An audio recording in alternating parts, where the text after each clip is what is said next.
네, 안녕하십니까. 교보증권 영업부에서 근무하는 박병창입니다. 오늘도 지금 195분이 미리 들어와서 댓글 올려주시고 응원의 말씀 주시고 인사 말씀 주셔서 진심으로 감사드립니다. 지금 책이 언제 나오냐 그랬는데 원고는 넘겼습니다. 제가 지금 수정하고 있습니다. 그래서 빠르면 6월, 늦어도 7월에는 나오지 않을까라고 생각합니다. 저 나름대로 주식시장에서 있었던 마음의 문제, 이런 것들을 그냥 솔직히 반성과 고백하는 마음으로 책을 좀 썼는데, 글쎄요, 그게 저는 도움이 될 거라 생각했는데 또 뭐 비판도 있겠죠. 늘 사람들 앞에서 얘기하는 입장이고 사람들 앞에서 보여주는 책을 쓰고 글을 쓰고 그러기 때문에 힘든 것도 굉장히 많습니다. 책의 내용은 이렇습니다. 한마디로 표현하면, 왜 우리는 그 고점에 샀을까? 왜 우리는 그 저점에 공포심에 의해서 팔았을까? 이건 무엇 때문일까? 이런 거예요. 자, 오늘 지금 10시 1분 정각에 시작을 했는데, 오늘은 가능하면 너무 길다고 많이들 그러시고, 또 제가 얘기가 말이 좀 만연체입니다. 이 얘기 저 얘기하고 경험 얘기하고 이러다 보니까 맨날 시간이 너무 길어지는데, 오늘은 1시간 내에 끝나도록 해보겠습니다. 그리고 오늘은 어떻게 할까 생각을 되게 많이 해봤는데, 오늘은 그냥 종목 얘기를 좀 해보고 싶었어요. 그래서 종목을 좀 써와서 좀 했는데, 오늘 종목 얘기하려고 그러는데 써온 종목들이 오늘 다 뜨네요, 또. 오늘 또 상승을 해버리고 있네요. 그래도 어떤 개념에서 이런 종목을 보고 어떤 차트에서 이런 종목을 보는지, 이런 것들을 오늘 말씀드려보도록 하겠습니다. 일단은 시황은 한번 보긴 봐야겠죠. 워낙 안 좋은 시황입니다. 아까 제가 3프로 방송에서 뭐 이젠 이 정도 빠졌으면 미국이 나스닥이 6일 하락에 어제 반등 한번 준 거고요. 그 반등도 강하지 않았습니다. 그냥 아래 꼬리만 단 반등이었고요. 6주 동안 하락을 했습니다. 지금 월봉을 보고 계시는데요. 나스닥의 주봉을 보면요. 1, 2, 3, 4, 5, 6. 굉장히 이례적인 상황이에요. 사실은 이렇게까지 빠지지 않거든요. 굉장히 이례적인 하락이 이번에 있었다라는 거고, 그러니까 이례적인 하락이었으니까 우리가 얼마나 힘들었겠습니까? 사실 굉장히 힘든 그런 상황이었고요. 일봉으로도 죄송합니다. 다운이 됐네. HTS가 다운이 됐네요. 질문 좀 올려주시는 동안에 HTS를 다시 한번 띄우겠습니다. 왜 다운이 됐을까요? 마음은 바쁜데. 일봉으로도 지금 6일간 하락을 하고요. 주봉 6주간 하락을 하고, 6일간 하락 후에 어제 아래 꼬리가 약간 올라온 그런 이제 십자형을 만들었는데, 일단 그거부터 차트 한번 설명을 드리고 지나가도록 하겠습니다. 나스닥의 일봉을 보면요. 주가가 많이 올라간 상태에서, 주가가 뭐 추세적으로 오르던 급등을 하던 올라간 상태에서 거래가 크게 증가하면서 음봉을 발생하면은 이걸 이제 매도라고 합니다. 이제 심리적으로 이제 이런 거예요. 이게 매도라고 맨날 말씀을 드리잖아요. 왜 매도냐? 사람들의 심리가 뭐냐? 네, 그런 책을 이제 글을 쓰는 거예요. 주가가 많이 떨어진 상태에서 밑에 거래가 증가하면서 십자형 또는 양봉이 발생하면은 이제 매수의 신호라고 하는데, 어제 오늘 새벽에 끝난 미국 시장의 나스닥이 거래는 많이 늘진 않았어요. 보통 거래가 는다라는 표현을 하는 거는요. 여러분 보세요. 여기 거래랑 여기 거래랑 여기 거래랑 여기 그리고 여기 그리고 여기 이렇게 있죠. 요런 거래량이 이렇게 쭉 라인을 커서 그 거래량보다 많은 거래량이 생긴 걸 우리 이제 거래량 급증이라고 표현합니다. 사실 지난 거의 1년 동안 보더라도 한 번, 두 번, 세 번, 네 번, 다섯 번, 여섯 번뿐이 없어요. 근데 어제 그 거래량을 넘지는 못했습니다. 근데 최근 4월에 한 달 동안의 거래량보다 가장 많은 거래량이 발생을 하면서 양봉, 아래로부터 양봉을 만들었죠. 그래서 이제 확률을 따져본다면 뭐 50% 확률 정도까지는 아니겠지만 거래량이 아직 안 받쳐줬고 양봉도 크지 않았으니까요. 확률로 보면은 한 30% 정도는 이제 반등의 신호를 줬다. 이렇게 얘기를 합니다. 이렇게 얘기를 합니다. 그런데 아무튼 주봉으로 볼 때 6주간 하락을 했고요.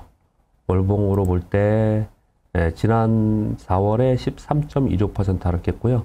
지금 7.8% 하락을 했는데 저는 5월의 봉은 아래 꼬리가 달린, 무슨 표현이냐면 요거 있죠, 요게. 그래서 아래 꼬리가 이렇게 달린 음봉, 이렇게 작은 봉, 이렇게 마감하지 않을까. 즉 저는 반등을 약간 하면서 5월은 마감하지 않을까. 지금 2주 남았죠. 2주 지났으니까. 네, 그렇게 생각하고 있습니다. 시황은 좀 그렇게 보고 있는 상황이고요.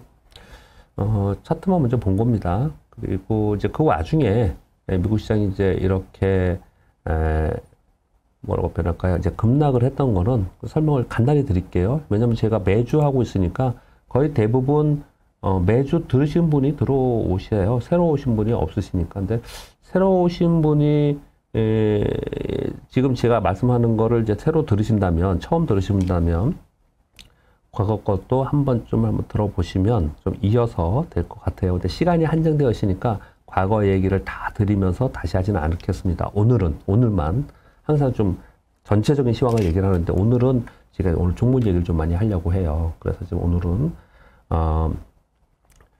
시황은 그동안에 말씀을 많이 드렸기 때문에 그 시황에서 크게 변함이 없기 때문에 그대로 그냥 간단히 말씀드리겠습니다. 이런 거예요. 1월에 미국의 하락은 저는 그렇게 판단한다는 겁니다. 1월에 하락했던 것은 그거는 금리 인상을 반영하면서 하락했다. 그리고 2월에 우크라이나 전쟁이 있었는데 다 반등 줬어요. 우크라이나 전쟁은 다 반등 줬습니다. 2월, 3월에. 그리고 4월에 하락한 거는 양적 긴축을 반영한 거다. 이렇게 해석합니다. 왜냐면 그 경로가 1월에는 금리 인상에 대해서 경로가 나왔고, 가이던스가 나왔고요. 4월에는 양적 긴축에 대한 가이던스가 나왔거든요. 그렇게 반영을 하는 겁니다. 그러면 5월에 이렇게 빠진 건 뭐냐? 이게 이제 문제인 거죠. 5월에 도대체 이렇게 빠졌냐?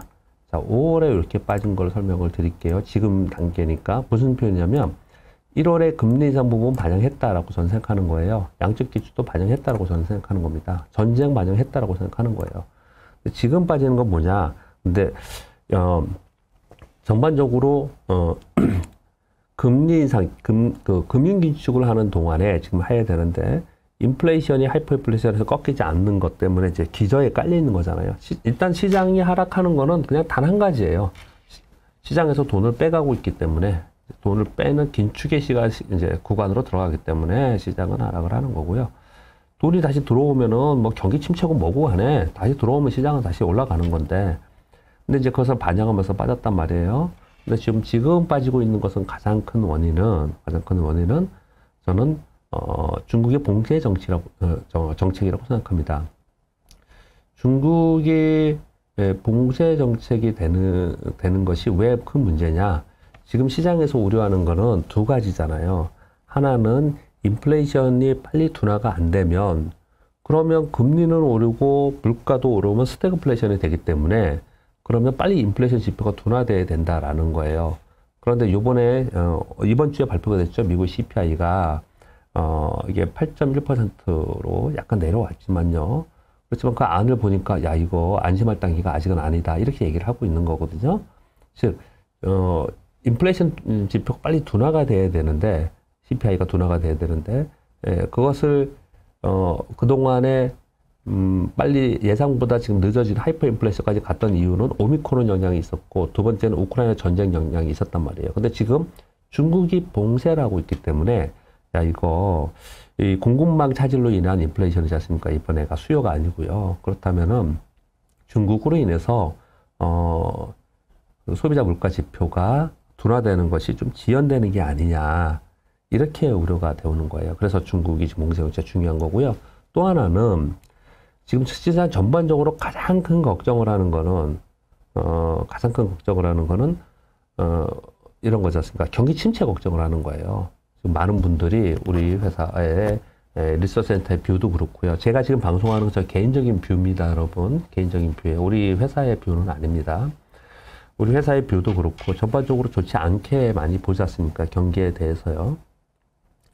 그런데 경기 침체, 이제 둔화에서 침체로 갈 가능성이 있다라는 거예요. 그거는 왜 그러냐면은 물가는 오르고 거기 그 상황 속에서 금융 긴축을 하면 스태그플레이션이 되고 그렇게 물가 올리고 금리 올리고 물가 오르고 금리 오르면 소비가 위축되고 그러면은 경기가 둔화되고 경기 침체로 갈 것이다.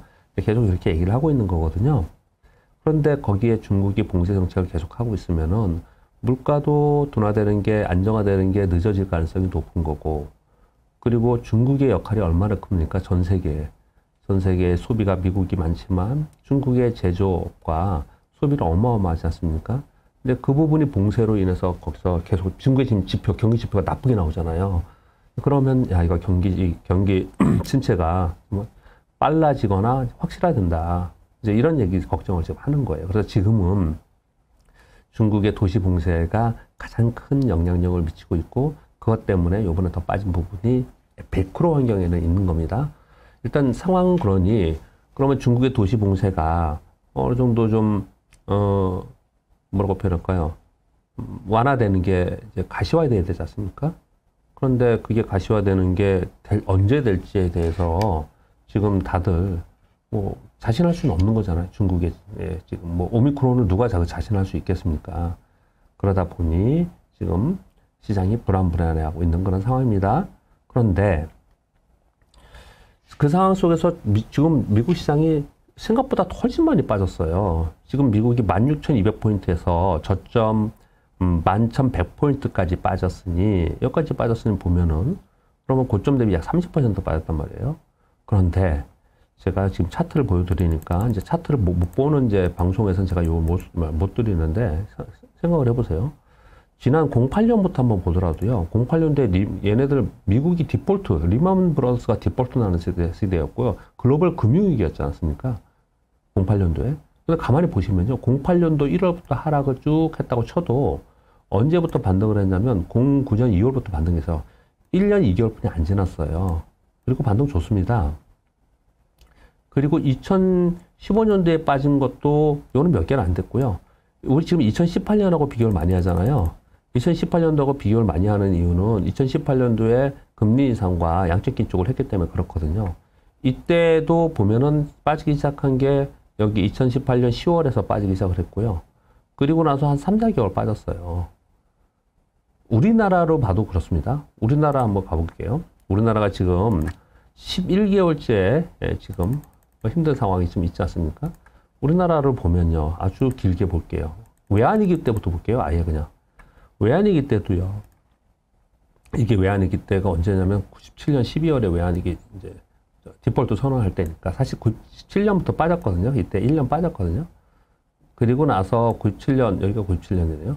97년 1년 동안 빠졌어요. 그리고 98년 언제부터 반등을 줬냐? 10월부터 반등을 줬군요. 그러니까 이것도 한 1년 6개월 정도 빠졌어요. 그리고 반등을 주었다가요. 그 다음에 IT 버블 붕괴는 약 1년 정도 빠졌습니다. 그리고 횡보했다가 반등 주었고요. 글로벌 금융위기 땐 2008년도에 보면은 이게 빠진 게 1년 정도 딱 됐네요. 예, 1년 정도 빠졌어요. 1년 2개월 정도 됐네요. 그리고 이제 반등 좋습니다. 이 중간에 한번 빠진 거는 남유럽 피구스 국가의 디폴트 선언할 때가 빠졌고요. 그러면 2018년도에 미국이 금융 긴축할 때 한번 가볼게요. 그때도 2018년부터 빠지기 시작했고 2019년 최저점으로 따져도 이게 8월이거든요. 8월? 그러면은 12개월에서 20개월 정도 됐겠네요. 그러니까 보통 1년 반 정도에 아무리 길어도 1년 반 정도 이렇게 빠져서 시장은 반등을 주었다라는 거죠. 지금 우리 시장은 작년 7월부터 빠지고 있으니까 지금 11개월 현재 빠진 상태입니다. 11개월. 그 다음 폭을 보면 우리가 직접적으로 외환위기를 맞았을 때는 반토막 이상 났고요. 그리고 글로벌 금융위기 때는 2000에서 900까지 또 반토막 났고요. 그랬습니다. 그것이 아닌 다른 구간에서는 보통 30%에서 20% 요 정도의 하락 후에 반등을 주었거든요.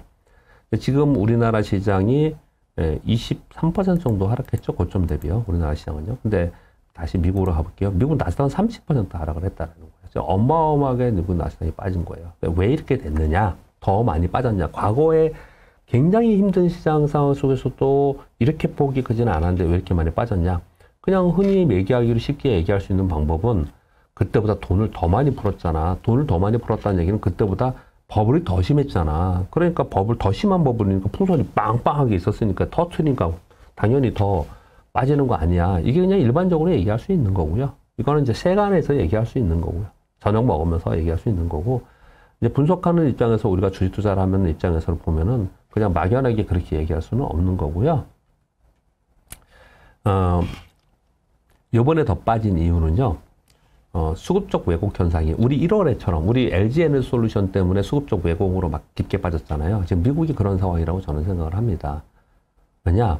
4월 말에 빅테크 종목이 막 급락을 하면서 성장주 위주로 가지고 있는 ETF나 펀드들이 소위 로스컷이 나오면서 마진콜이 발생을 했습니다. 그러면 여러분들 다 아시죠? A기관에서 마진콜이 발생을 하면은 그러면 그걸 메워주기 위해서 다른 주식도 막 팔아요. 그럼 막 매도가 매도를 이루면서 또 그 팔고 그러면 또 내려가고 다른 데 또 팔아야 되고 계속 이러한 상황이 발생이 되는 거거든요.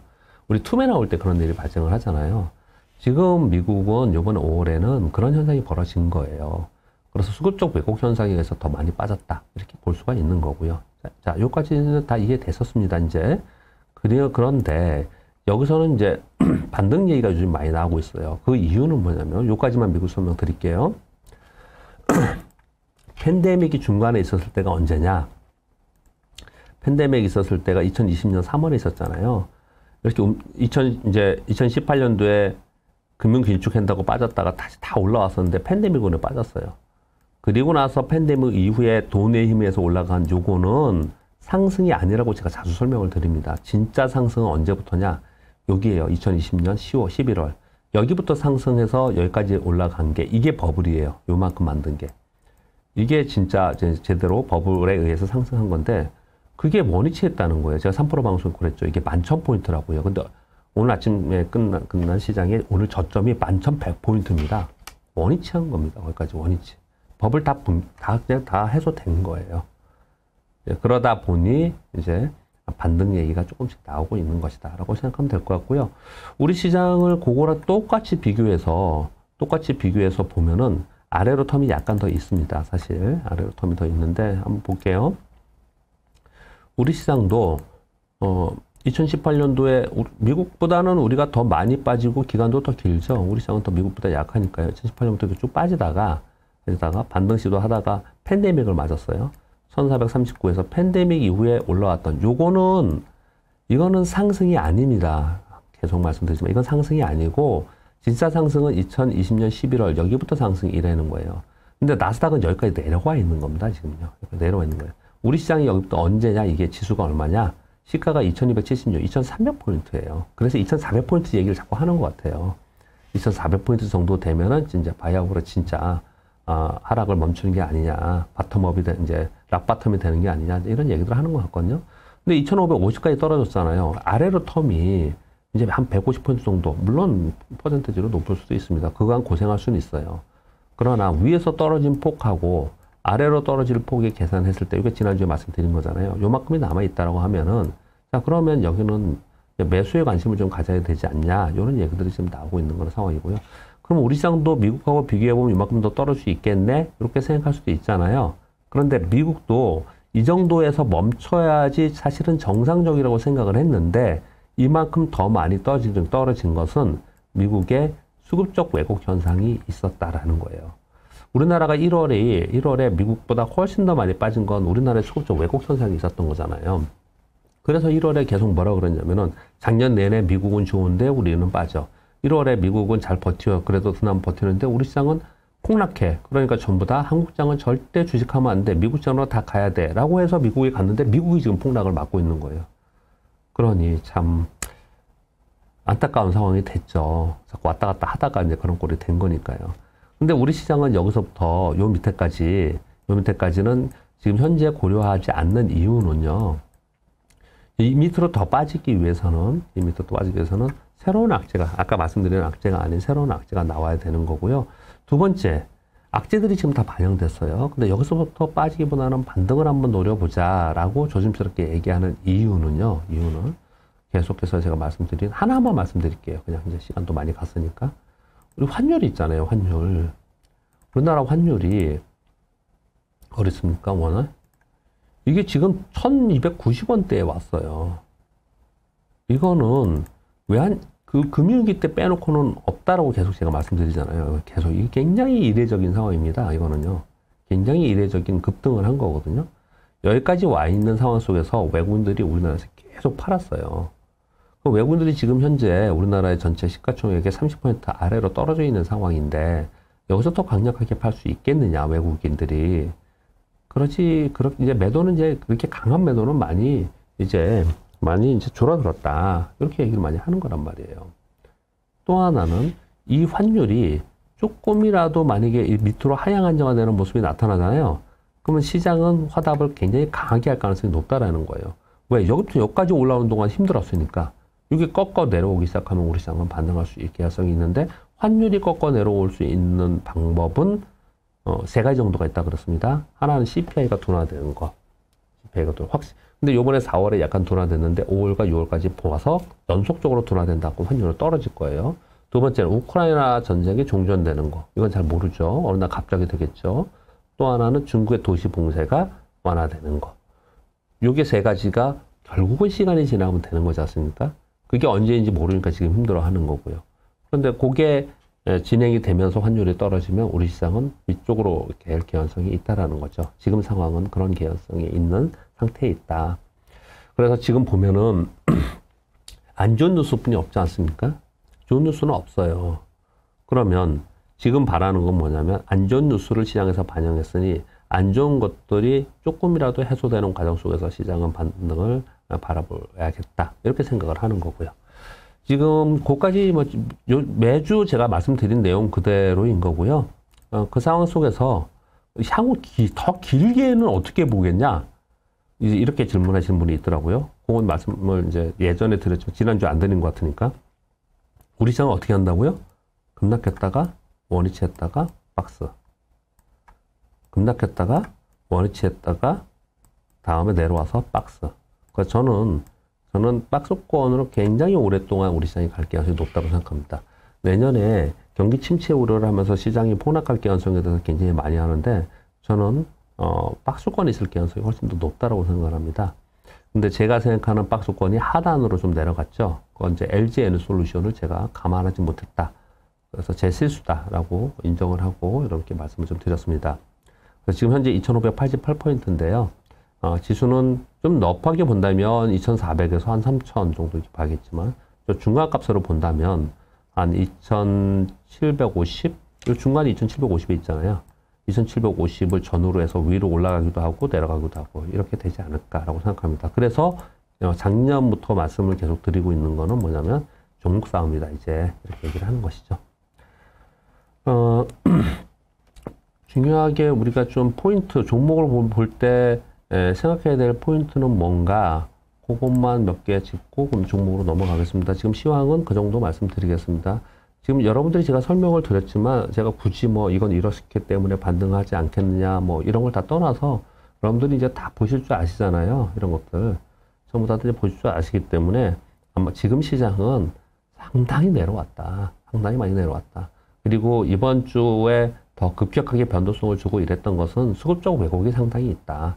그렇다면 그런 것들이 어떻든 간에 해소가 되고 수급적 왜곡 현상은 지들이 사고 팔고 하면 끝나는 거고요. 그 외에 매크로 변수들은 시간이 지나면서 해결이 되는 거고요. 그러면 시장은 반등을 좀 기다려 보려고 지금 준비를 하는 것 같다. 이 정도 생각하시면 될 것 같고요. 이제 어디에 어느 섹터 어떤 종목에 내가 집중적으로 거래해야 되는 게 이게 핵심입니다. 저는 이제 지금은 이제 순서와 상관없이 그냥 제 생각나는 대로 말씀을 드려볼게요. 최근 들어서 제가 여러 방송에서 방송을 하지 않습니까? 여러 방송에서 할 때 지금 시장이 상당히 많이 변하고 있는데 지금 김작가 TV를 듣고 혹시 오신 분 계세요? 김작가 TV에서 우리 교보 TV 방송도 좀 봐주십사. 그래서 제가 김작가 TV에서 광고를 한번 했는데요. 그 얘기를 그대로 전달을 드리면 이런 얘기를 요즘에 하고 있습니다. IT 버블을 형성하면서 IT 버블 때 인터넷이 처음 생겼습니다. IT 기술과 정보통신의 기술의 혈합 그래가지고 인터넷 기술이 생긴 거고요. 그러다가 IT 버블 붕괴가 됐어요. 그러다가 제조업 부흥의 시대를 2004년부터 2007년까지 맞았습니다. 근데 그 이후에 붕괴가 됐습니다. 글로벌 금융위기를 맞으면서. 그리고 나서 무려 10년을요. 소위 빵주가 이끄는 인터넷의 응용 기술의 부흥 시대가 있었습니다. 그리고 나서 팬데믹을 맞고 여전히 좋았죠. 이제 팬데믹이 끝났다라고 발표하고 나서 올해 잘 생각해 보세요. 팬데믹이 끝났다라고 발표를 하고 우리가 마스크를 딱 벗기 시작을 하니까 소위 그 빵주들이 흔들리기 시작하면서 그들이 꺾이기 시작했습니다. 그래서 이제 빵주의 시대는 사실 끝난 겁니다. 그러니까 다 끝난 건 아니고요. 빵주가 페이스북 끝났고, 애플 안 끝났고, 아마존 중립 끝났다고 볼 수는 없죠. 아마존은요. 넷플릭스 거의 끝났고, 구글도 안 좋고, 확률로 보면은. 그러면 이제 거기 남아있는 거는 애플하고 아마존 정도가 빵에 남아있는 거고요.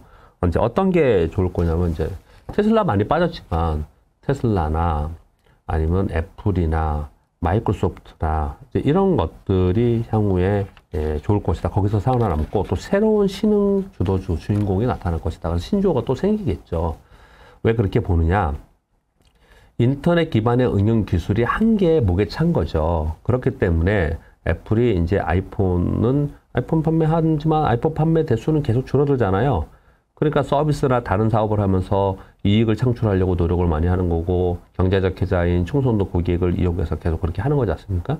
그걸로만 안 되겠죠. 그래서 애플이 하는 게 뭐예요? 애플카를 하는 거지 않습니까? 신성장 사업이 항상 있어야 되는 거거든요. 신성장 사업이. 그래야지 그 기업이 성장하는 거지 않습니까? 그래서 애플카를 하는 거죠. 그렇듯이 신성장으로 있는 어떤 사업을 가만히 생각해 보면요. 여태까지 있었던 지금 설명을 드린 인터넷 기반의 기술, IT의 기술, 그 다음에 제조업의 기술 변화, 그 다음에 또 IT 응용의 기술의 변화, 그 다음에 있는 거는 제가 생각하기에는 제조업과 IT의 결합으로 나타나는 신사업과 신기술들 그리고 신기업들이 나타날 것이다. 저는 그렇게 생각을 한다는 거예요. 그래서 이런 거죠. 이제 전기차는 그냥 전기차가 아니고 자율주행 전기차로 보셔야 된다고 항상 말씀드리지 않습니까? 그러면 자율주행 전기차, 소위 미래 모빌리티라고 하는 것은요, 모빌리티 안에 이제 구독 서비스로 간다라고 제가 맨날 말씀을 드리잖아요. 타 방송에서도요. 구독 서비스로 가는 거기 때문에 거기에 있는 것들은 인터넷 기술이 접목되어서 있는 겁니다. 거기에는요. OLED가 들어가죠. 센서가 들어가죠. 예전에 했던 구동 모터나 이런 것만 가는 게 전지만 갖고 가는 게 아니죠. 그건요. 그러니까 전통적인 사이클링 기업이었던 산업이었던 자동차 산업에 제조업이었던 자동차 산업이 IT하고 접목이 된 새로운 사회의 새로운 제품으로 만들어진다라는 거죠. 대표적으로 자율주행이 이제 그런 쪽인 거고요. 제가 이제 자율주행을 대표적으로 말씀드리는 거지만 다른 제조업들도 다 그렇게 가야 된다는 거죠. 그래서 지금 제조업들 중에서 IT와 그리고 플랫폼을 접목시키면서 신사업을 하는 쪽, 이런 쪽 위주로 우리는 주식을 바라보고 가야 된다. 그렇게 좀 보는 거예요. 저는 이제 그런 쪽의 섹터에서 향후에 대세가 다시 나타난다. 그러니까 앞으로 요번에 크게 또 한번 꺾였잖아요. 또 반동 줬다 또 한번 꺾일 거다. 뭐 많은 사람들 그렇게 얘기를 하지 않습니까? 꺾이던 뭐 박스권에 있던 간에 그 이후에 그 박스권에서 가장 시장은 박스권에 있는데 지 혼자 5배, 10배씩 가는 섹터와 종목들은 어디서 나올 거냐? 그러니까 제가 생각하기에는 제조업과 IT 기술의 접목으로 신산업이 나오는, 신제품이 나오는 그런 쪽에서 나올 가능성이 높다라고 생각을 하고 있고요. 그래서 저는 아무리 봐도 모빌리티가 아닐까라는 생각을 좀 가지고 있습니다. 모빌리티가 이슈가 될 거라고 생각을 하는 이유는 일단 내연 기관차도 지금 없어서 못 파는 거잖아요. 반도체와 그리고 자동차 부품 조달의 공급망 차질로 인해서 없어서 못 파는 거지. 만들면 계속 팔면 얘네는 이익은 일단 늘어날 거잖아요. 그렇지 않습니까? 그런 가운데 자율주행차라는 새로운 성장이 붙어 있습니다. 얘들은요. 그래서 올 하반기에 인텔의 모빌리아이가 상장되는 것은 큰 이슈가 될 거고요. 2025년도에 애플카가 출시한다고 하는데 내년에 베타 버전이 나옵니다. 베타 버전차가 나옵니다. 그럼 또 이슈가 될 것이고요.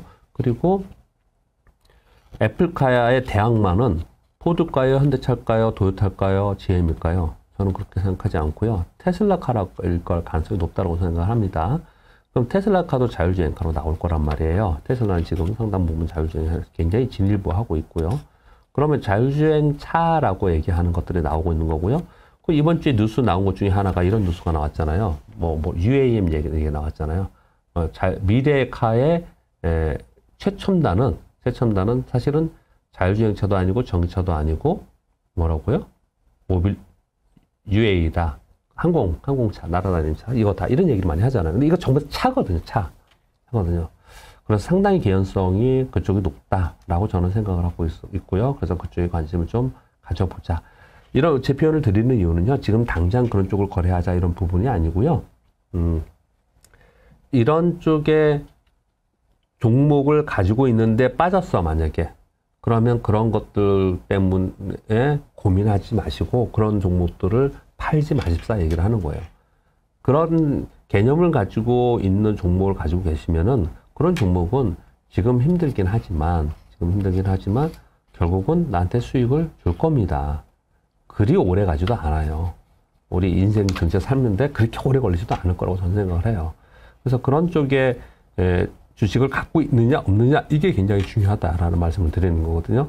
그래서 항상 시장이 전체적으로 사회가 어떻게 변하는지 시장이 어떻게 변하는지 그런 것들을 살펴보면서 우리는 투자를 하는 것이죠.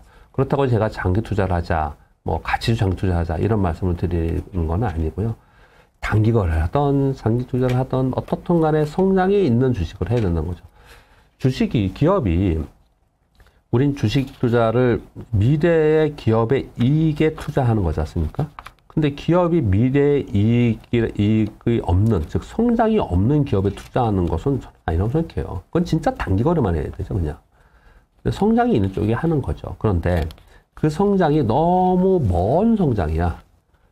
또는 너무 허무맹랑한 성장이야. 그런 거 갖고 막 얘기를 해. 드림이래, 꿈이래. 이런 것들은 지금 다 때려 맞고 있는 거예요. 근데 지금 제가 말씀드리는 이제 조금 가까이 왔고 곧 이제 이익과 연결될 수 있는 그런 쪽의 성장주들은 가지고 계셔야 되고 이번 기회에 또 매수하셔야 되지 않을까라고 생각을 하거든요. 이번 기회에 매수해야 된다라고 얘기하는 이유는 이번에 매수해야 된다고 생각하는 거랑 단적으로 한마디만 말씀드릴게요, 여러분. 생각을 해보세요.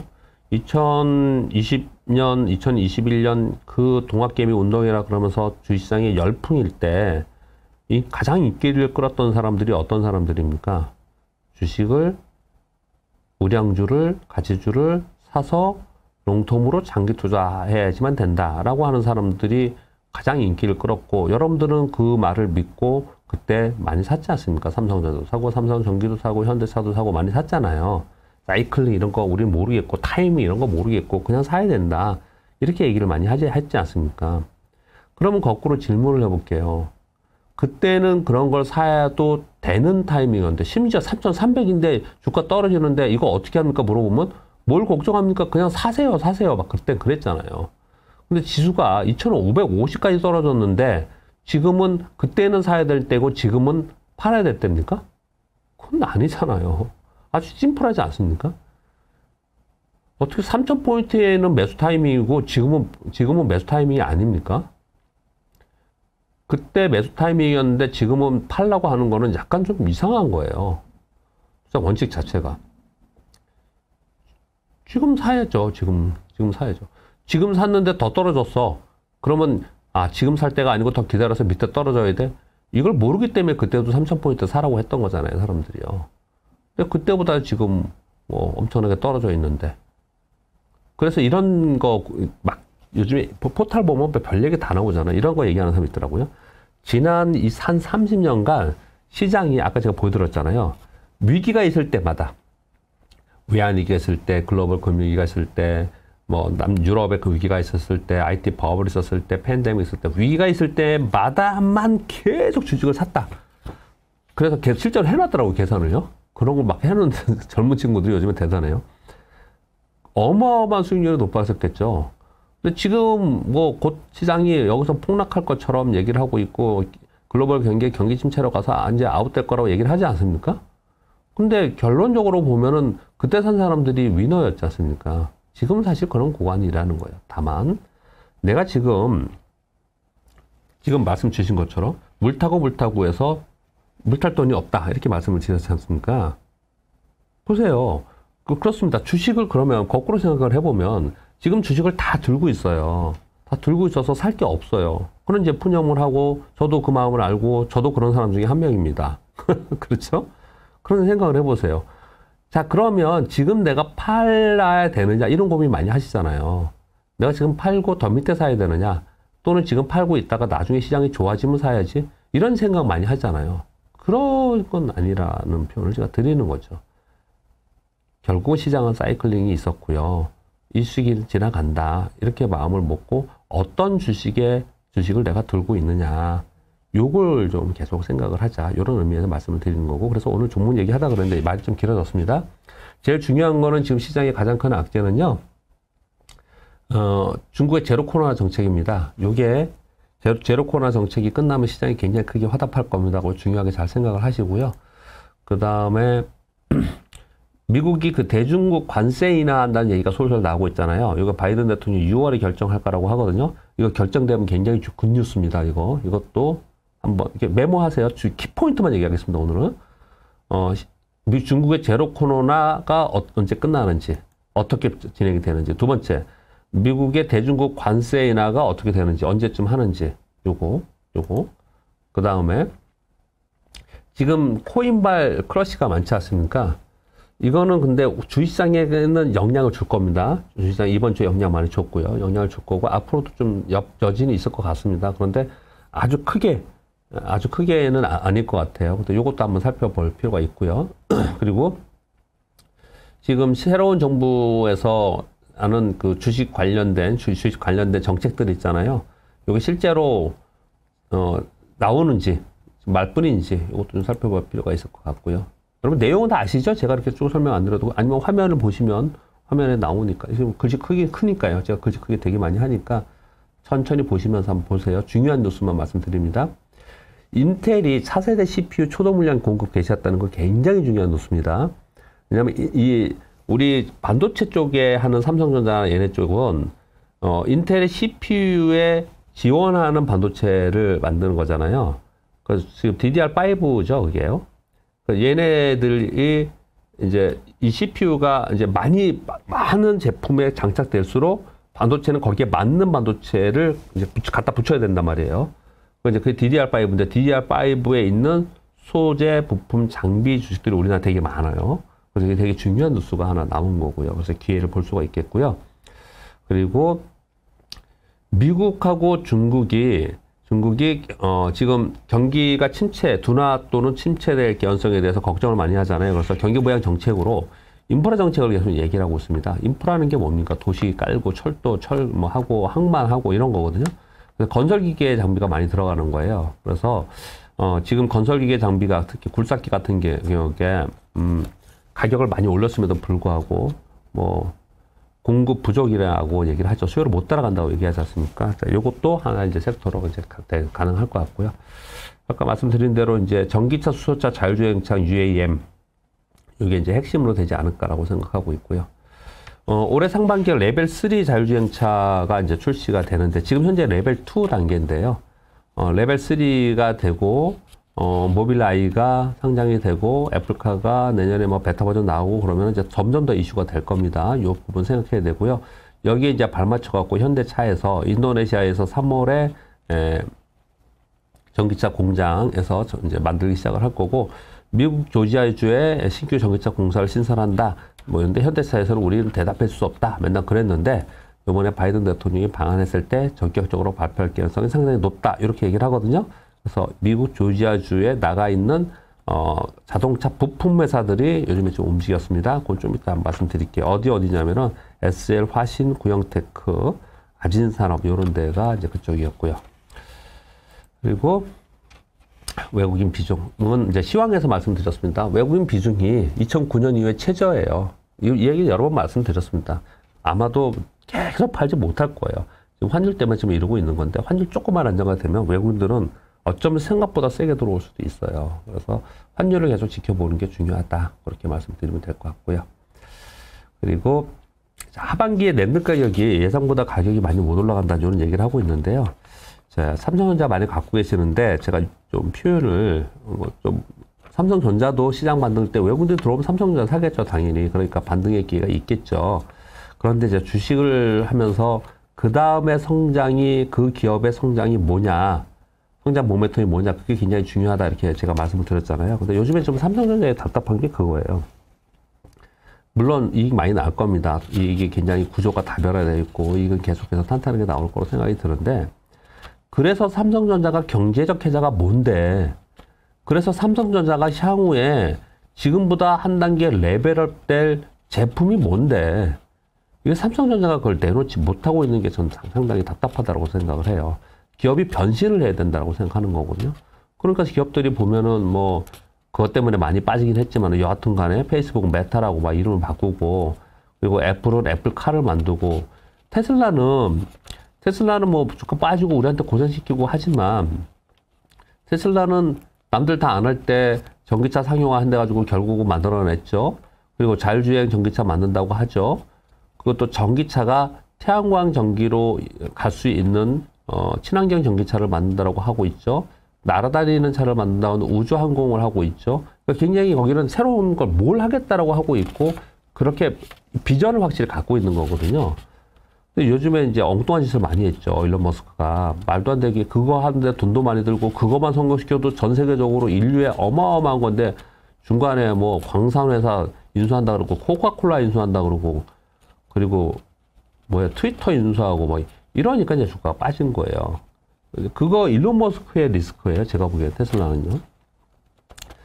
그러니까 삼성전자에 그런 게 없다는 게 좀 답답한 면이 좀 있어요. 그래서 특히 우리나라의 뭐 현대차, 기아도 빨리 그쪽에 쫓아가야 된다라는 부분이 이제 중요하다. 그러니까 대기업에서도 그냥 막 좀 이렇게 눈에 보이지 않는 뭐 이것저것 다 한데 막 수소도 하고 뭐 이런 데들 말고요. 확실하게 기업이 성장할 수 있는 모멘텀을 딱 가지고 가는 그런 기업 쪽에서 해야 된다. 그렇게 생각을 해야 된다. 저는 그렇게 보고 있습니다. 그리고 가상화폐 얘기를 했고요. 전기차 얘기를 했고요. 비중 얘기했고. 그렇게 정도 말씀드렸고요. 다음 주에 지표가 특별한 게 없습니다. G7 재무장관 회담을 하는데 여기 나쁜 얘기 나올 거 없을 것 같고요. 지금 뭐 인플레이션이나 뭐 환율이나 그리고 우크라이나 전쟁 이런 거 뭐 논의를 할 것 같고요. 그리고는 대부분 이제 실물 지표가 나오는데 경기 지표가 좀 좋지 않게 나올 거예요. 경기 지표가 그게 이제 영향을 좀 줄 건데, 그거 말고는 특별한 건 없고요. 가장 중요한 거는 20일 날 있을 한미 정상회담과 중국의 인민은행 LPR 결정. 인민은행, 중국이 지금 굉장히 안 좋잖아요. 그래서 금리 결정이 나옵니다. 이게 가장 중요해요. 그래서 다른 거 특별한 건 없고요. 그렇다면 지금의 상황에서 어떤 전략을 가져갈까? 뭐 서두에 다 말씀드렸지만 매크로 환경에서 보면은 국제 수익률이 막 떨어지고 있죠. 그렇죠? 유가도 130달러에서 막 떨어졌고, 근데 달러로서는 계속 오르고. 이게 왜 그러냐? 지금은 금리 인상, 양적 긴축 이런 걱정하는 시대가 아니고, 지금은 이제 그건 다 끝났고, 이제부터는 이제 경기 위축에 대해서 걱정을 하고 있다. 그럼 경기 위축이 과정, 그러면 실물 지표와 그리고 CPI 지표로 시장이 움직일 거다. 이렇게 보시면 될 것 같고요. 전반적으로 미국의 3대 지수가 이렇게 급격하게 하락한 거는 투자 심리가 위축된 상태에서 수급적 왜곡 현상이 발생됐기 때문에 그렇다는 거죠. 그래서 좀 전에 아까 어떤 분이 제가 슬쩍 보니까 미국이 좀 더 떨어질 것 같다고 하신 분이 아까 뭐 때문에 그랬죠? 슬쩍 나왔는데 아까 보니까 미국이 빅테크들을 막 팔면서 있기 때문에 여기 이제 미 헤지 펀드들이 어제 빅테크 매도 많이 했어. 추가 하락 여지가 있는 듯 다스닥이 최은희님이 이렇게 주셨는데, 예, 맞습니다. 그럼 지금 수급적 왜곡 현상이 굉장히 그렇게 있는 거거든요. 그런데 저는 어떻게 보냐면 이제부터 미국은 가격의 하락, 우리가 조정 하락이라고 할 때 가격의 조정이 있고 기간의 조정이 있거든요. 가격의 조정보다는 기간의 조정으로 들어갈 가능성이 상당히 높아졌다. 그렇게 판단하고 있고요. 우리 시장은 기간이 벌써 11개월이나 하락을 했어요. 그러니까 우리 시장은 좀 반등 시도를 좀 할 가능성이 상대적으로 있다. 그렇게 판단하고 있고요. 인플레이션 전망이 지금 굉장히 혼조적 상태입니다. 그래서 5월, 6월까지의 인플레이션 지표를 확인할 필요가 있다라는 게 시장의 전체적인 심리예요. 그런데 그 과정 속에서 우크라이나 전쟁과 중국 봉쇄가 가장 중요하다. 특히 중국 봉쇄, 우크라이나 전쟁은 반영이 됐으니까 중국 봉쇄에 이게 가장 중요하게 시장에 영향을 준다. 그렇게 보시면 될 것 같고요. 마지막으로 말씀드리면 연준은 앞으로 2, 3회 정도 50bp 정도 금리 인상을 할 거다. 이렇게 얘기를 하고 있습니다. 근데 그런 상황 속에서도 인플레이션이 하향하지 못하면 경기 침체가 올 것이라는 거예요. 그래서 5, 6월까지의 CPI를 확인하려고 한다. 그래서 기간의 조정으로 들어갈 가능성이 높다. 그렇게 판단합니다.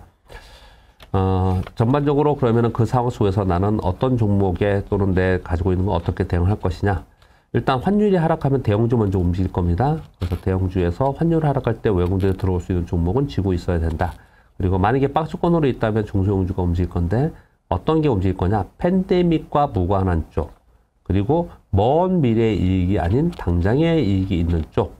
실적 성장이 있는 쪽으로는 움직일 것이다. 그렇게 저는 보고 있습니다. 일단 많이 빠졌으니까요. 반등을 좀 생각하면서 여기서는 이제는 제가 방송에서는 말을 못하지만요. 저희들끼리 저한테 묻는 우리 직원들에게 물으면 제가 뭐라고 대답하냐면요. 이제는 시간 싸움이다. 시간 싸움이다라고 저는 표현을 하거든요. 이제 갖고 있으면서 시간 싸움이다. 이렇게 생각을 합니다. 그러면 어떤 걸 가지고 어떻게 시간 싸움을 할 거냐에 대해서 일단 제가 어떤 종목을 중심으로 만약에 내가 현금이 있다. 그리고 내가 가지고 있다면은 어떤 쪽이 더 좋을 거냐. 요거부터 말씀을 좀 드려볼게요. 자, 몇 가지 말씀드리겠습니다. 화면에 이제 주성 엔지니어링이 있는데요. 쭉쭉 그냥 볼게요. 보통 이 기업이 뭐 하는 건지 정도는 여러분 아실 거고, 만약에 모르시면은, HTS상에 그 기업의 종목 입체 분석이라는 게 있죠. 그러면 이 회사가 뭐 하고 실적은 얼마고 이렇게 찾아보면 돼요. 주성 엔지니어 하나를 보겠습니다. 얘는 지금 시가총액 9,800억이에요. 제가 가끔 이거 뭐 이렇게 보여드리죠. 시가총액 9,800억이고요. 이건 올해는 보시면 연간으로 보면은 올해 이익이 1,200억 정도 보고 있고 내년 1,400억 정도 보고 있어요. 자, 그러면 이 이익이 만약에 나온다면 얘는 저평가되어 있는 상황인 거죠. 저평가되어 있는 상황이에요. 얘는 가만히 보면 팬데믹 구간에서는 적자는 맞았습니다.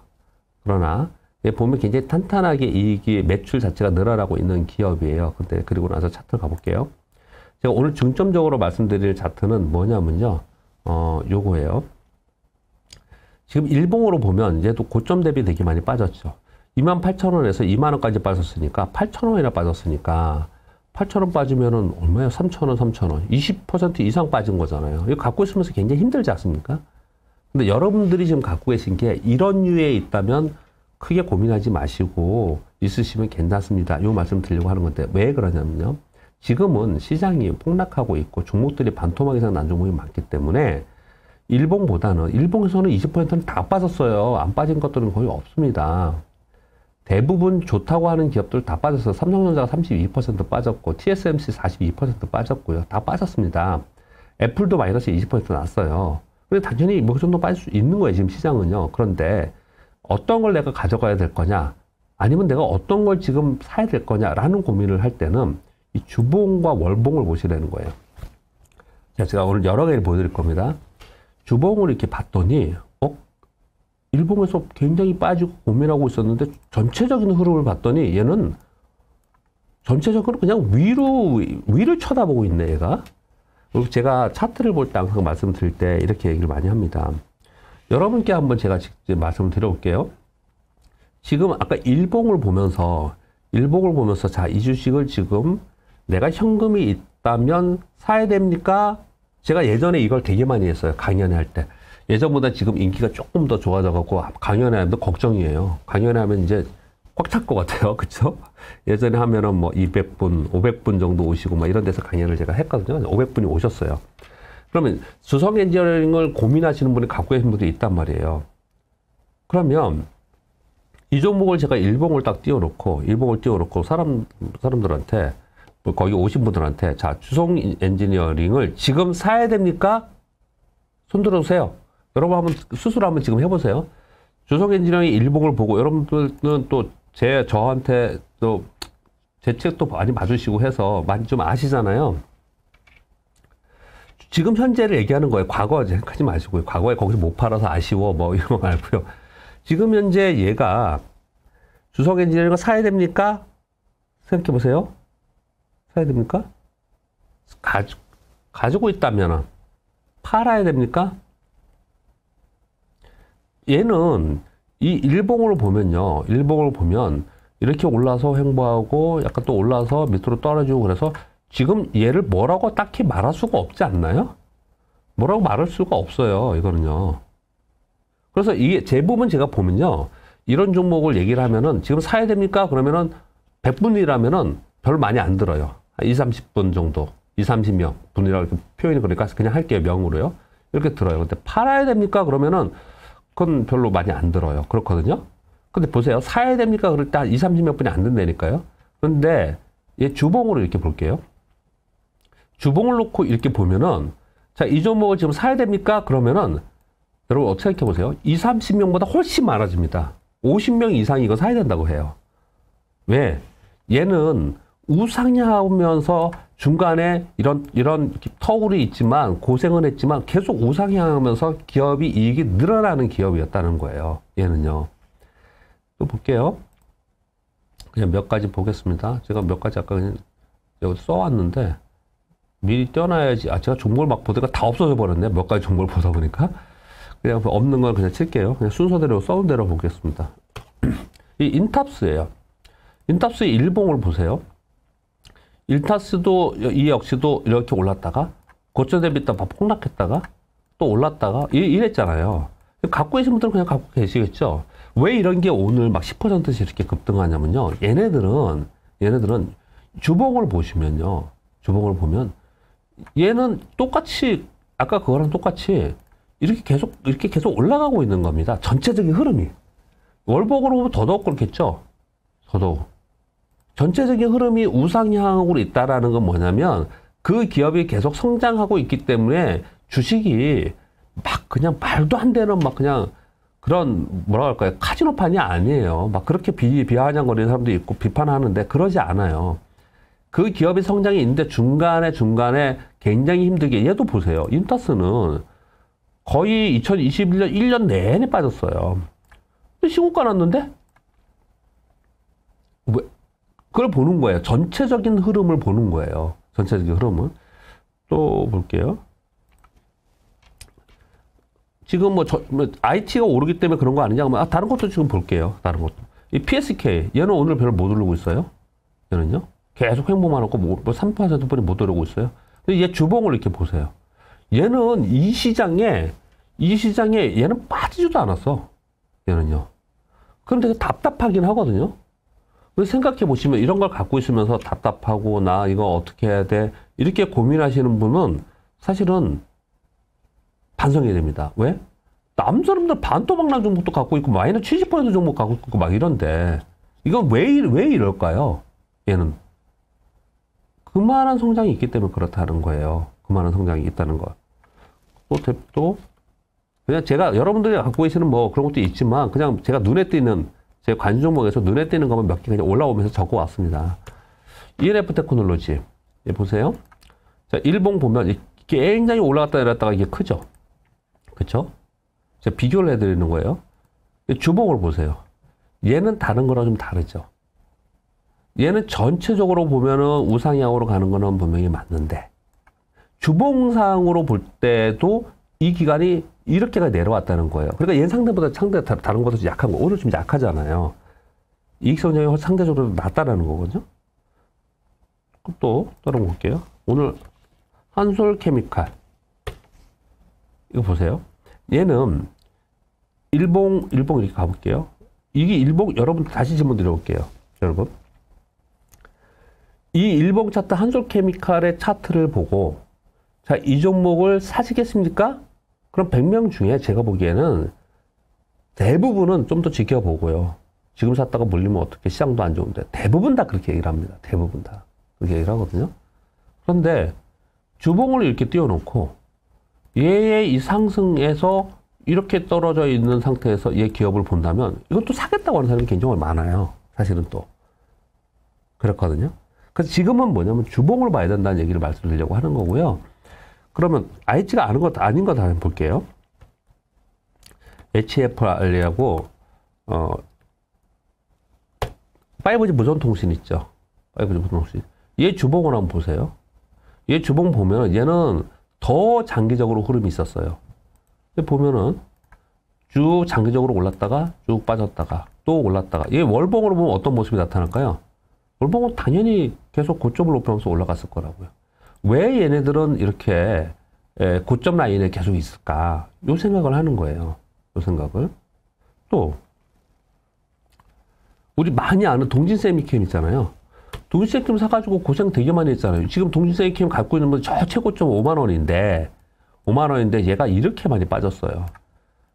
이 종목을 가지고 많이 갖고 계실 거예요. 이 종목을 갖고 고민하시는 분들이 굉장히 많단 말이에요. 아, 여기서 팔았어야 되는데 여기서 안 팔아갖고 52,000, 32,000에 마이너스 몇 퍼센트 한 거야 지금 도대체.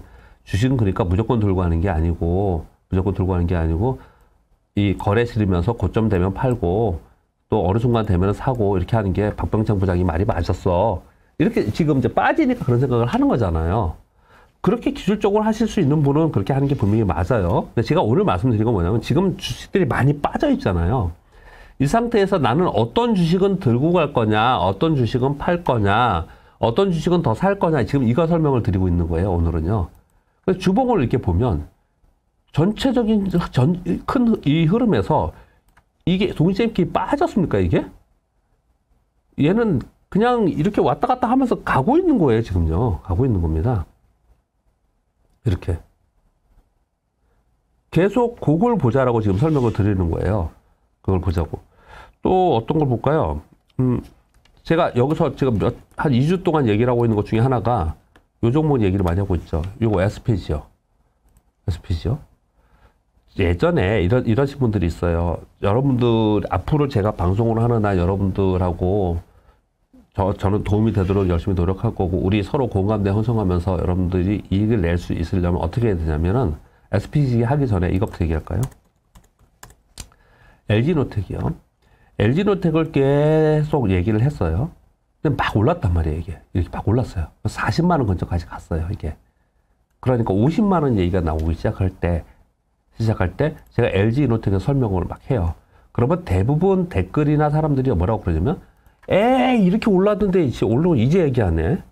이렇게 얘기를 합니다. 첫 번째. 그래서 기분 나빠서 말하기 되게 싫어요. 그런데, 제가 그래서 그렇게 말할 걸 뻔히 알기 때문에 뭐라고 얘기하냐면, 아, 이런 주식이 이렇게 올라온 이유는 그만한 성장이 있기 때문에 그러니 이 종목을 보고 있다가 시장이 빠지든지 아니면 이슈가 있든지 해서 수급주 이슈가 있든지 얘가 빠지면 그러면 그런 걸 하세요. 이렇게 얘기하거든요. 그러면 또 그러더라고요. 제가 보니까. 에이, 빠지면 사란다? 맨날 그 소리 누가 못해? 이렇게 얘기하거든요. 제가 그런 소리를 너무 많이 이렇게 얘기를 하면은 자꾸 얘기하니까 그래서 막 마음이 상하기도 해요. 근데 여러분께는 지금 여기 들어오신 분들은 그렇게 안 하시니까 여러분께 말씀드리고 싶은 건 뭐냐면 지금 제가 이런 주식을 얘기하는 이유는 그 주식이 시장 때문에 빠지든지 어떤 상황이 돼서 빠지든지 하면은 그 주식을 보고서 하라는 거예요. 그 주식을. 단기적으로 그냥 제가 리딩방 하는 사람도 아니고 지금 막 오른 거 해가지고 막 해서 단기 급등한 걸 사서 단타하세요. 이렇게 방송하는 게 아니잖아요. 그게 아니잖아요. 봐봐요. SPG도 지난 2주간 얘기를 했죠. 근데 얘가 올랐단 말이에요. 올랐어요. 이렇게 떨어졌잖아요. 우리가 왜 2021년 작년에 삼성전자 고점일 때, 막 화랑일 때, 왜 우리가 그때 샀을까요? 지금 안 사면 안 될 것 같거든요. 지금 투자를 하지 않으면은 세상이 뒤떨어진 것 같거든요. 지금 하지 않으면 기회가 없을 거라고 생각을 해요. 근데 주식은 그렇지 않다라는 거죠. 반대로 시장이 지금 많이 빠졌어요. 이렇게 많이 빠졌어요. 폭락했습니다. 그럼 지금의 심정은 뭐예요? 지금 심정은? 야, 이거 어떻게든지 빠져나가지 않으면 나 죽을 것 같아. 이렇게 심정이 그렇다니까요. 그게 군중심리지 않습니까? 그게. 주식을 살 때 항상 그렇게 생각하는 거죠. 얘가 계속 올라갔어요. 그래서 물리는 거지 않습니까? 그래서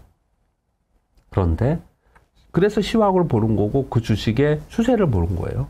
얘가 다시 빠졌어요. 그러면 타이밍이 되는 거고. 자, 여기서 샀는데 더 빠질 수도 있는 거지 않습니까? 근데 얘 기업의 성장을 보는 거예요. 그래서 기업을 보는 거고요. SPJ 기업의 성장을 보는 거예요. 얘 기업 성장을 한번 볼까요? 매출액 보세요. 2017년부터 2,900억, 그 다음 3,000억, 그 다음 3,100억, 그 다음 3,500억, 그 다음 4,100억. 얘 팬데믹도 상관없었어요. 올해 4,500, 내년에 4,500억 예상하고 있고요. 이익은요? 60억, 120억, 103억, 181억, 230억, 300억. 이래요. 얘가요. 이런 게 성장한 기업. 이게 윌리엄 오닐이 얘기하는 켄 슬림의 CA에 드는 커런트, 하나는 커런트, 분기, 하나는 애뉴얼로 이렇게 계속 느는, 연속해서 3분기 이상 느는 기업들에 투자하라고 한 거라고요. 얘네들은 검증이 됐어요. 이렇게 늘어나는 게요. 그 주가가 계속 올라서 얘 적정가치 수준까지 가면은 주춤 떨어진다고요.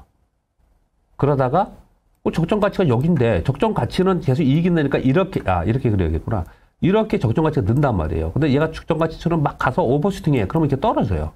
그러면 적정가치보다 떨어지네? 그럼 또 올라가. 그래서 추세적으로 움직이는 거거든요. 그런데 지금 떨어지고 있는 성장주라고 하는 애들은 적정가치 자체가 먼 미래에 있는 가치이고 어떤지 몰라. 늘어나는 게 아니야. 그런데 그냥 쭉 올라가 버렸거든요. 내려왔어. 그러면 적정가치가 이만큼인데 지금 떨어졌으니까 사야 돼. 근데 적정가치라는 게 별로 없어.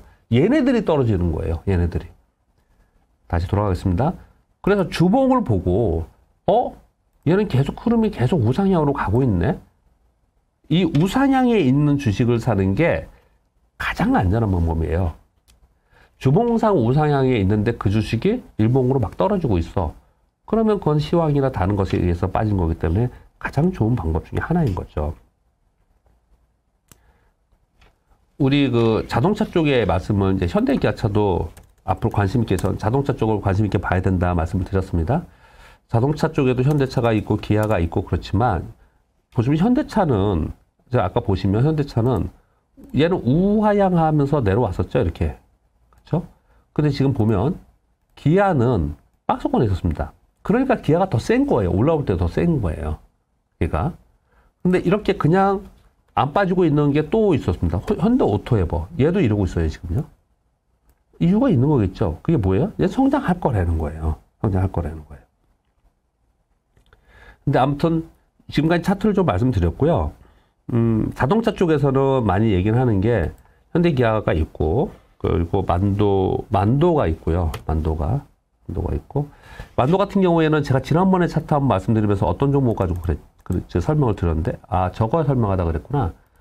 LX 인터내셔널 하면서 제가 차트를 보면서 이 타이밍을 어떻게 하나, 그 말씀을 한번 드린 거였는데, LX 인터내셔널 한번 제가 소개를 드렸잖아요. 일봉을 보면서. 이런 게, 그리고 신라호텔 하면서. 요렇게 딱 올라가다가 내려와서, 그 다음에 여기 매물대에 가는 거 있잖아요. 매물대에 가는 거는 얘가 떨어져서 터닝하는 거 보고 사든지 아니면 돌파하는 거 보고 사는 거 그렇거든요. 그러니까 얘는 만약에 산다면 이쯤에서 사야겠죠. 그렇듯이 지금 아까 제가 만도하다 제가 말씀을 드렸는데 얘 만도가 지금 주봉상 보면 그런 모양을 그리고 있죠. 얘가 지금 여기부터 여기까지는 질질질 흐르긴 했지만 아무튼 요만큼 내려와서 이 라인에 지금 매물대가 있는 거예요. 그러니까 여기를 지금 돌파하면은 얘는 돌파하면 여기 가는 거예요. 이 위에 가는 겁니다. 이걸만 돌파하면. 이거 이제 윌리엄 오닐이 얘기하는 책에서는 이제 커비드 핸들이라고 하죠. 아무튼 자동차 쪽에서 현대차, 기아, 만도, 현대오토에버 이런 얘기들을 많이 해서 소개를 드리는 거예요. 우리 여기서 이런 종목 얘기를 많이 하더라고. SL 그리고 단기 거래 하시는 분들은 화신을 제일 좋아하더라고요. 화신을 보니까 얘도 보면 이번에 주봉으로 빠졌지만은 다시 좀 이제 힘을 좀 키워가고 있는 그런 상황이죠. 자, 그러면 이제 자동차 쪽과 IT 쪽 얘기하고 몇 가지 얘기를 했어요. 지난번에 한번 소개해드린 종목 중에 이런 것도 있습니다. 호전 실업 이런 게 있어요. 이게 보세요. 호전 실업은 가다가 지금 못 가서 헤매고 있잖아요. 근데 저는 뭐 다시 어느 정도는 반등할 거로 생각하는 게 있어요. 근데 보세요. 얘는 이렇게 빠져서 있다가 정고점을 돌파하지 못하고 또 빠지고 그래서 이 주봉상으로 보면은 이 고점이 좀 낮아진 거잖아요. 얘가요. 그러니까 얘는 실적이 좋음에도 불구하고 한계가 있는 거예요. 그러니까 여기까지 분이 못 보는 거죠. 여기까지. 이렇게 봐야 된다는 거거든요. 이렇게. 그러니까 지금 제가 오늘 쭉 말씀드린 건 뭐냐면 여러분, 누가 어떤 종목 그래서 방송 여러분 많이 보시잖아요. 그래서 종목을 누가 얘기하잖아요.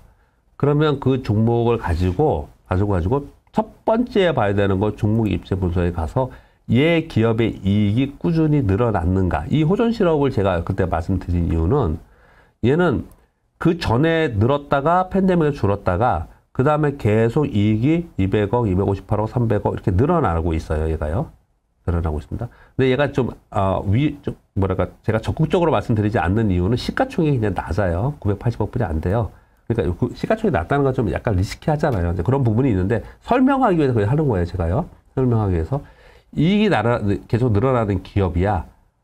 첫 번째는 이익이 늘어나는지 연속적으로 그걸 보는 거고, 두 번째는 차트를 보면서 얘가 주봉으로 볼 때 우상향하고 있는지를 보는 거예요.